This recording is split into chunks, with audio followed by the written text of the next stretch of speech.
సింగరేణి ఉద్యోగ మేళా కార్యక్రమంలో పాల్గొన్న తెలంగాణ రాష్ట్ర ముఖ్యమంత్రి అనుమల రేవంత్ రెడ్డి ఈ కార్యక్రమంలో 441 మంది బదిలీ వర్కర్లు, జూనియర్ అసిస్టెంట్లు, మోటార్ మెకానిక్ ఉద్యోగులకు నియామక పత్రాలు అందజేశారు. ఈ సందర్భంగా సీఎం రేవంత్ రెడ్డి మాట్లాడుతూ 15 రోజుల్లో 15,000 పోలీసు ఉద్యోగాలు భర్తీ చేస్తామని, త్వరలోనే గ్రూప్ 1 నోటిఫికేషన్ కూడా జారీ చేస్తామని, రాష్ట్రంలోని 30 లక్షల మంది నిరుద్యోగులు పోటీ పరీక్షలకు సిద్ధం కావాలని ఆయన సూచించారు.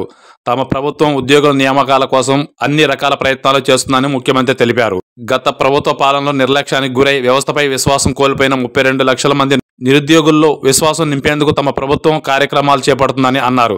గత ప్రభుత్వంలో తీవ్ర నిర్లక్ష్యానికి గురైన సింగరేణి సంస్థను అన్ని రకాలుగా ఆదుకుంటామని అన్నారు.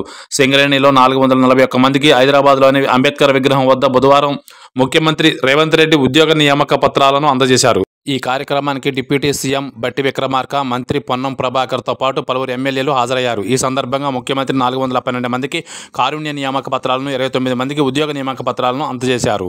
వీరిలో బదిలీ వర్కర్లు, జూనియర్ అసిస్టెంట్లు, మోటార్ మెకానిక్లు ఉన్నారు. ప్రజాస్వామ్యానికి స్ఫూర్తిగా నిదర్శనంగా అంబేద్కర్ విగ్రహం సాక్షిగా నియామక పత్రాలను అందజేస్తున్నామని ముఖ్యమంత్రి రేవంత్ రెడ్డి వ్యాఖ్యానించారు.